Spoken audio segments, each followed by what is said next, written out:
there is a question of representation, that it's a South Asian who is getting represented in an important political office, but it is also something that is beyond representation.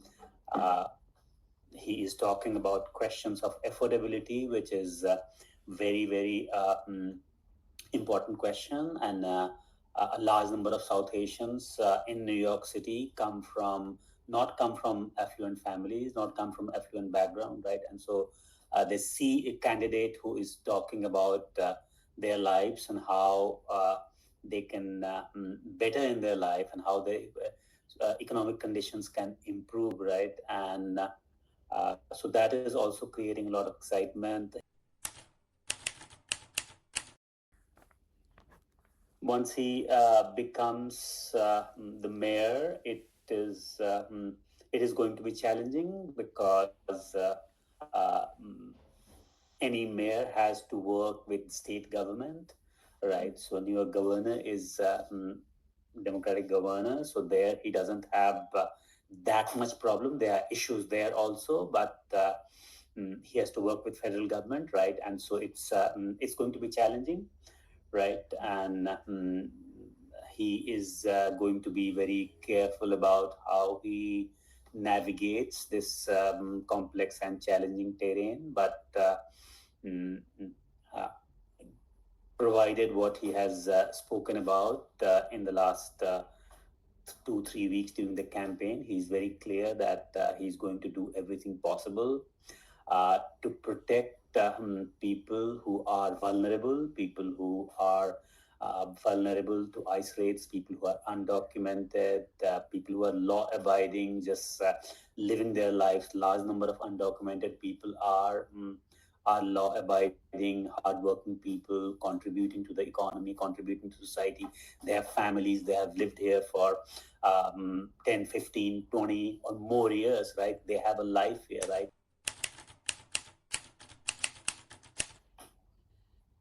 I mean, one of the things that that he has to do is to, uh, and that's a policy that has been there in many cities. That city NYPD is a large force, right?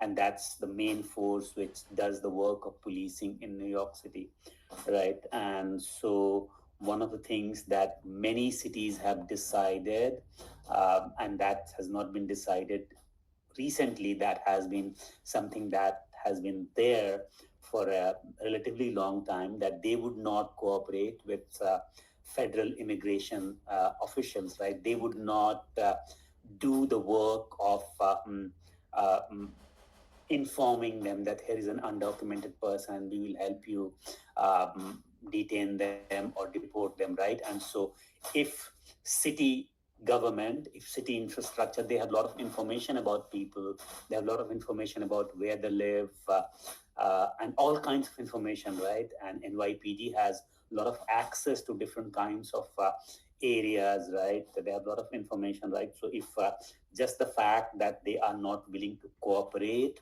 with federal immigration official, that in itself is a big protection, right? And that will go a long way, right? And that's where the confrontation starts happening, right? That if for example, a week back, there was a raid in Chinatown. I think it was afternoon, broad daylight, and that created a lot of panic among people, right? And so the general understanding within immigration system is that you only go after people who have committed crimes, people who are unsafe for the community. You don't go after people who are law-abiding, who might be undocumented, right? And so that has been the general understanding. And even Trump administration, when they talk about deportation, they talk about uh, gangs, they talk about smugglers, they talk about people who are creating problems, right? They don't necessarily talk about this idea that we want to deport law-abiding people, right? And so there is a way in which they're implementing their immigration policy in a way where everyone is being targeted, right? Mm.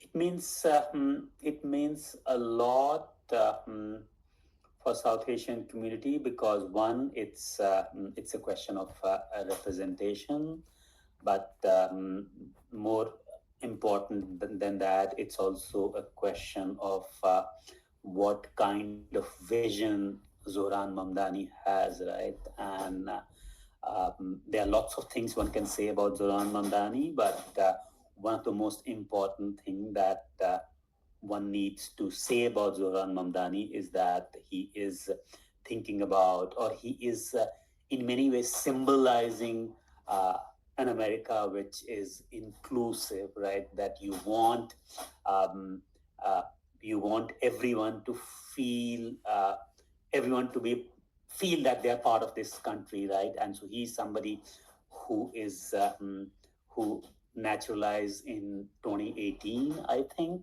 or around that time, or a little bit before that time, right?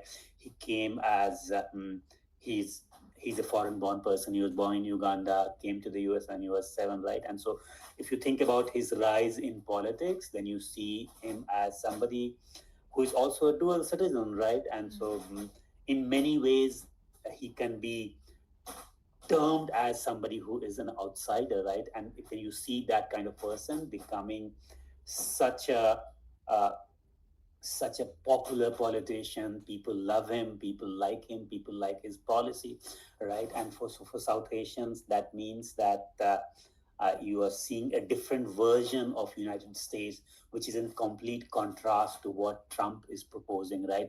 Trump is proposing that anybody who is foreign born, anybody who is not what they call typical American is suspicious, right? And we want to consider them as second class or third class citizens, right? And so this idea of inclusivity, right? That no matter what class you come from, no matter what background you come from, no matter what ethnicity and religion you come from, you are a part of this country and you can make a difference and you can claim to represent people and you can be part of the political process. That is a big thing in the way in which politics is structured today, right? And so for those reasons, I think it's really a big moment for South Asians and other communities who have been on the margins of American politics.